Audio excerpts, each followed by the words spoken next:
এটা নিয়ে হচ্ছে কি আমার মতামত যে উনি একটা নারী। ওনার একটু শারীরিক প্রবলেম আসছে। ওনার শারীরিকতার প্রবলেমটার দুর্বলতা নিয়ে অনেক মানুষ ওনার সাথে সম্পর্ক করে যে আমি তোমাকে ভালোবাসি। হ্যাঁ, মেয়ে তো দেখতে খুবই সুন্দর, স্মার্ট।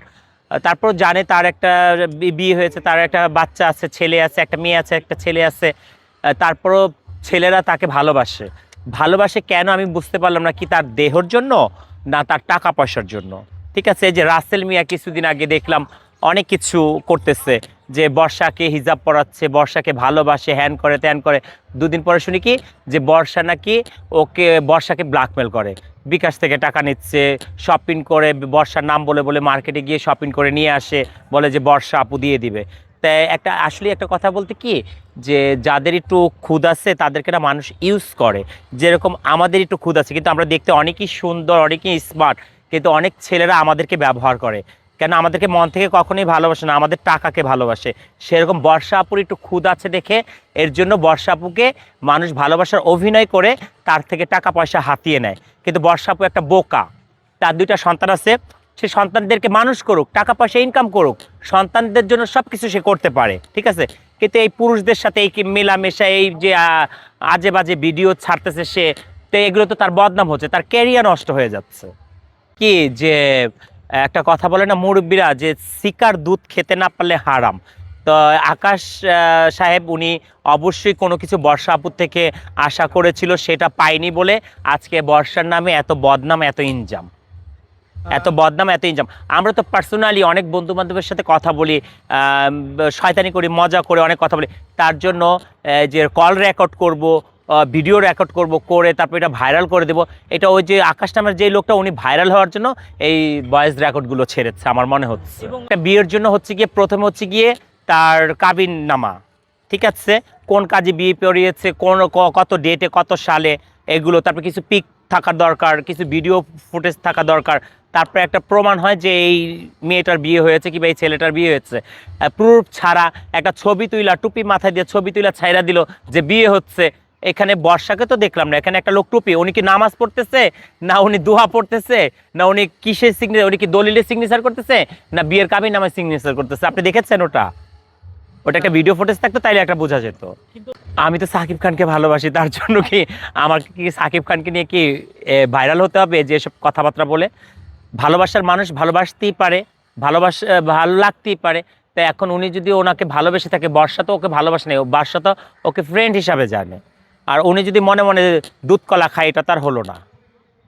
উনি তো কলার আশায় আছে যে আমি কখন দুধ খাবো, কখন কলা খাবো, কিন্তু উনি তো কলা দুধ দিয়ে ওনাকে পালতেছে না। আমি মনে করছি একটা মেয়ের জন্য কলঙ্ক, একটা মেয়ের জন্য খারাপ। এটা একটা মেয়ের কেরিয়ার নষ্ট করা। ও দুইটা পয়সা ইনকাম করতেছে, ওর বৃদ্ধ মা, বৃদ্ধ বাবা, ছোট ছোট দুইটা ছেলে মেয়ে আছে, এদেরকে মানুষ করার জন্য সে একটা ভালো কাজ করতেছে। এই ভালো কাজটা নষ্ট করার জন্য তারা এই ধরনের।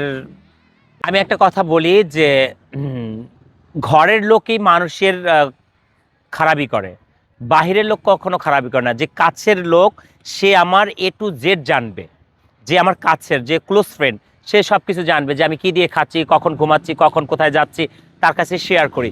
তো এই শেয়ারগুলো করাতে তারা ব্ল্যাকমেল করে, কিন্তু বাহিরের লোক জানতে পারে না যে আমি কি করতেছি, না করতেছি, কি খাচ্ছি।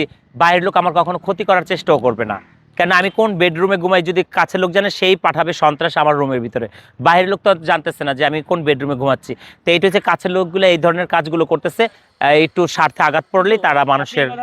এখন আমি যদি লেখা ওখানে রাখি, এটা বর্ষার তো দোষ নেই। এটা কি বর্ষা লেখছে? এরকম কোনো ভিডিও আছে? এরকম কোনো ছবি আছে? না, একটা মেয়ে, সে মেয়ে, একটা মেয়ে জাত, মা যতই খারাপ হোক, তারপর তাকে ভালো বলতে হবে।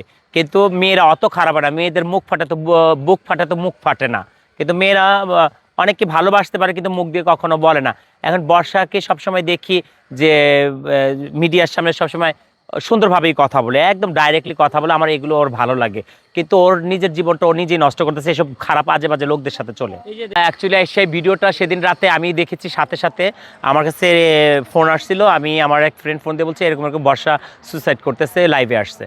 তখন আমি লাইভে ঢুকে দেখি বর্ষা ড্রাং অবস্থায় ছিল, হয়তো ড্রিঙ্কস করছিল, এটা খেয়ে মানুষ যখন ভূত চেপে যায় কাঁধে তখন মানুষ এই ধরনের পাগলামি অনেক সময় করে ফেলে, কিন্তু সেদিন হয়তো তার মা, তার বাবা, তার সন্তানের দোয়া ছিল বলে সেদিন বেঁচে গেছে। দুষ্টুমিতেই কিন্তু শয়তান কাঁধে ভর করে। একটা দুর্ঘটনা ঘটে যেতে পারতো। যদি বর্ষা আজকে মারা যেত তাইলে বর্ষা ভালো ভালো ভালো ভালো ভালো এই পুরা সমাজের লোক বলতো, আর বর্ষা আজকে মরেনি দেখে এর জন্য বর্ষা খারাপ খারাপ খারাপ। মানুষ অনেক কষ্ট পেলে তখন মানুষ একটা সিদ্ধান্ত নেয়। আমি জানি না তাদের দুজনের ভিতরে কী চলতেছে। তাদের দুইজনকে পুরা মিডিয়া এক করে এনে তারপর দুইজনকে সামনাসামনি যদি কথা বলায় না তাহলে সবচেয়ে বেটার হবে। আর নাহলে পুলিশের প্রশাসনের কাছে চলে যাক, পুলিশ প্রশাসন দুইজনকেই থানার ভিতরে নিয়ে জিজ্ঞাসাবাদ করবে যে কার ভিতরের প্রবলেম।